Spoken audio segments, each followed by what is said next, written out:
भगवान गणेश जी के चरण में प्रार्थना करते हुए आज मैं आपको व्रत की परिभाषा, व्रत क्या होते हैं और व्रत के क्या नियम हैं वो आप लोग के बीच में निवेदन कर रहा हूं। हमारी संस्कृति और सभ्यता में, ग्रंथों में, शास्त्रों में विभिन्न प्रकार के व्रतों का जिक्र मिलता है। बहुत ही उपवास, व्रत, नियम पालन, नियमों की पालना और ऐसे बहुत से विधान हैं जिनको करके तप अर्जित करके प्रभु नारायण परमपिता परमेश्वर को प्रसन्न किया जा सकता है। और वास्तव में व्रतों को कर करके भगवान नारायण को संतुष्ट किया जाता है और वे संतुष्ट होकर, प्रसन्न होकर के हमें सब कुछ प्रदान कर देते हैं। शास्त्रों में वर्णित व्रतों में जो नियम दिए गए हैं उनकी पालना बहुत ही अच्छे ढंग से करना वही तप है और वही प्रभु की भक्ति है। मैं आपको सरल भाषा में एक बात निवेदन करना चाहता हूं कि जिस दिन आपने व्रत रखा उस दिन निष्पाप होकर, कपट मन में ना हो और प्रभु का नाम लेते हुए उस व्रत के नियम का पालन कर फिर भोजन करें तो उसका फल मिलेगा। यूँ तो कभी भी कपट और ऐसी अभद्रता रखनी ही नहीं है जीवन में, लेकिन फिर भी हम व्रत का पूर्ण रूप से पालन करेंगे तो उसका फल हमें अवश्य मिलेगा। व्रत करने वालों को नित्य 3 संध्याओं में स्नान करना चाहिए और ब्रह्मचर्य का पालन करते हुए भूमि पर शयन करना चाहिए, भूमि से सोना चाहिए। स्त्री या किसी अपवित्र व्यक्ति से बातचीत नहीं करें और हमें पवित्र बने रहें। शास्त्र तो ये भी कहते हैं कि प्रतिदिन हवन करना चाहिए, लेकिन ये संभव नहीं हो सकता है आज के जीवन में, आज की इस वर्तमान स्थिति में समय व्यक्ति के पास में बहुत कम है। लेकिन फिर भी हमें हवन नहीं भी कर सके तो कोई समस्या नहीं, लेकिन व्रती के जो नियम हैं उनकी पालना अवश्य करनी चाहिए। व्रतों के आचरण से ही उस व्रत का पूर्ण और दुगुना फल भी मिलता है।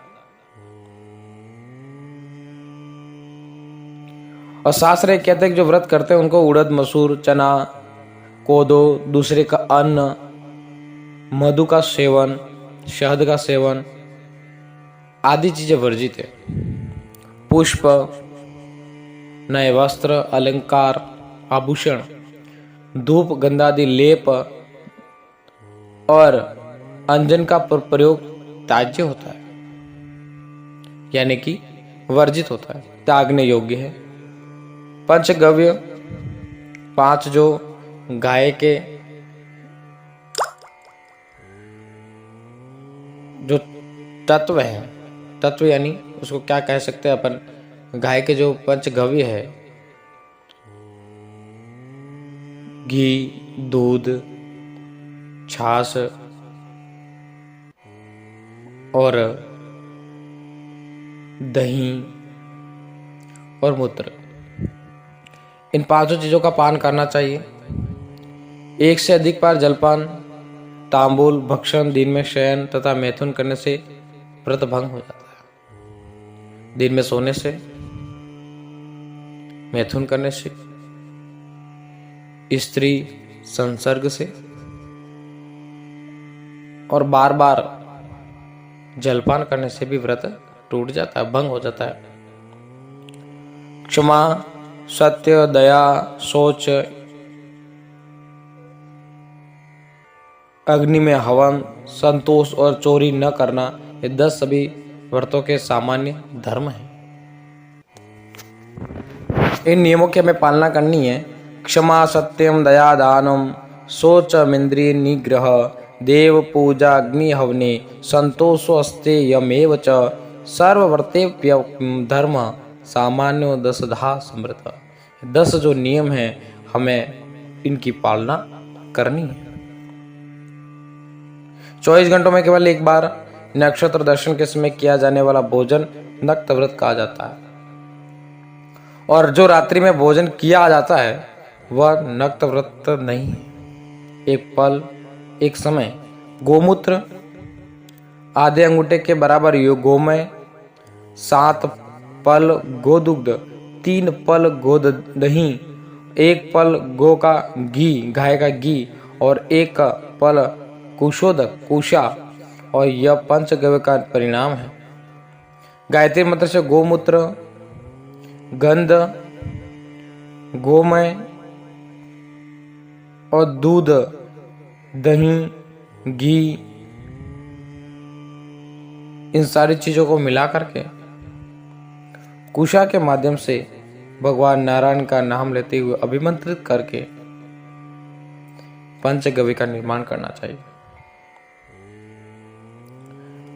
अगण्य ध्यान, प्रतिष्ठा, यज्ञ, दान, व्रत, वेद व्रत, वर्षोत्सर्ग, चूड़ाकर्म, उपनयन, विवाह आदि मांगलिक कृत्य को राज्याभिषेक राज्याभिषेक आदि कर्म मल मास में नहीं करना चाहिए। क्या क्या मल मास में नहीं करना चाहिए? अग्नि ध्यान,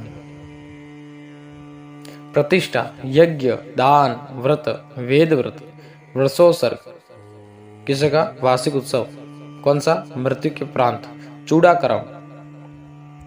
चूड़ाकरण, उपनयन, यज्ञोपवीत, विवाह आदि विवाह, मांगलिक कृत्य, मांगलिक कोई भी कार्य हमें मल मास में नहीं करना चाहिए। अमावस्या से अमावस्या तक चंद्रमास होता है, ये बात आपसे भलीभांति परिचित है।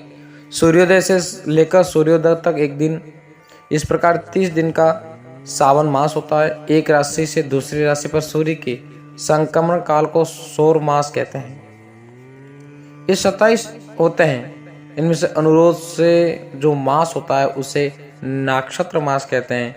विवाह कार्य में सौर मास, यज्ञ आदि सावन मास ग्रहण किया जाता है। द्वितीया बीज, द्वितीया तिथि साथ में तृतीया,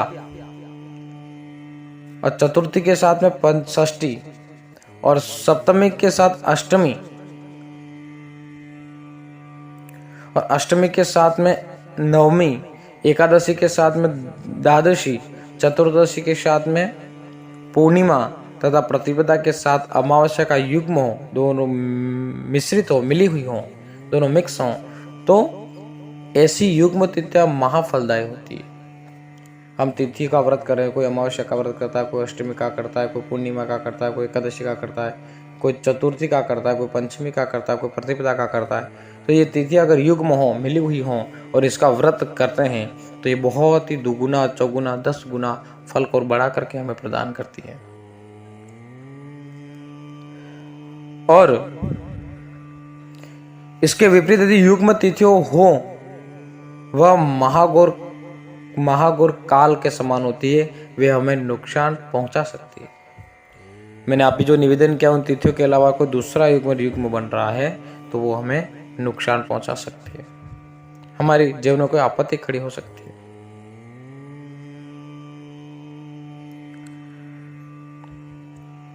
और वह पूर्व जन्म में किए हुए पुण्य कालों को भी नष्ट कर देता है। ऐसी तिथियां जो विपरीत तिथियां का युग्म बने हैं, उसने हम व्रत करते हैं, उद्यापन करते हैं, कोई पुण्य काम करते हैं, तो वे तिथियां हमारे पुण्य काल के प्राप्त किए तप और पुण्य को भी नष्ट कर देता है। यदि व्रत प्रारंभ करने के पश्चात व्रत काल में ही स्त्रियों में रजोदर्शन हो जाता तो उससे उसका व्रत नष्ट नहीं होता। अगर कोई स्त्री व्रत कर रही है, व्रत प्रारंभ हो गया उस दिन का, और इसके बाद में अगर वो रजोकाल में आ जाती है, एक सामान्य भाषा में टाइम पीरियड में आ जाती है तो वो रजोकाल का उसको जो पाप है वो उससे नहीं लगता है, वो व्रत टूटता भी नहीं, भंग भी नहीं होता।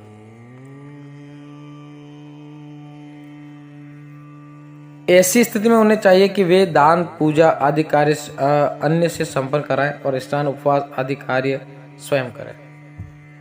जब कभी ऐसी स्थिति बन जाती है तो पूजा, ध्यान, भगवान की भक्ति, अर्चना, धूप, दीप ये किसी अन्य व्यक्ति से करावें, पर जो व्रत है, उपवास है, वो स्वयं रखें। यदि क्रोध आ जाता है, प्रमाद अथवा लोभ वंश किसी का व्रत भंग हो जाता है, किसी कारणवश भूख लग जाए, ऐसी कोई चीज हो जाती है, जब वो व्रत भंग हो जाता है तो उसको 3 दिन तक उपवास करने से सूर्यमंडन करा देना चाहिए। शरीर के असमर्थ हो जाने पर क्योंकि व्रत अपने पुत्र आदि से कराना चाहिए। यदि व्रत काल में उससे मूर्छित हो जाता है तो उसे जल आदि पिला देना चाहिए, इससे व्रत भंग नहीं होता। कोई समस्या आ जाती है, ऐसी कोई परिस्थिति में ऐसा कुछ किया है तो वह व्रत भंग नहीं माना जाता। इस तरह व्रतों के नियम पालन रख करके हमें व्रतों को करना चाहिए। और इस प्रकार से जो करते हैं मनुष्य, धर्म परायण मनुष्य जो करते हैं, विधिवत सारी सावधानियों के साथ में प्रभु भक्ति में मन लगा करके करते हैं, निश्चित ही नारायण परमपिता परमात्मा जिस देवता का हमने व्रत रखा है वो प्रसन्न होकर के, वो इष्ट हम पर खुश होकर के प्रसन्नता पूर्वक हमें वही हमारी कामना को सिद्ध करते हैं और उस व्रत का फल दुगुना देते हैं, जिससे हमारे सांसारिक कार्यों में विकास हो, हमें उत्तरोत्तर वृद्धि प्राप्त हो और हमारी मनवांछित फल की प्राप्ति हो। परंतु इस प्रकार शास्त्रों के अनुसार धर्मपरायण होकर, पवित्र होकर इन व्रतों को करना चाहिए। आज के लिए इस वीडियो में इतना ही। आगे विभिन्न प्रकार की अलग अलग तिथियों के व्रत, उनके उद्यापन के बारे में चर्चा करेंगे। धन्यवाद।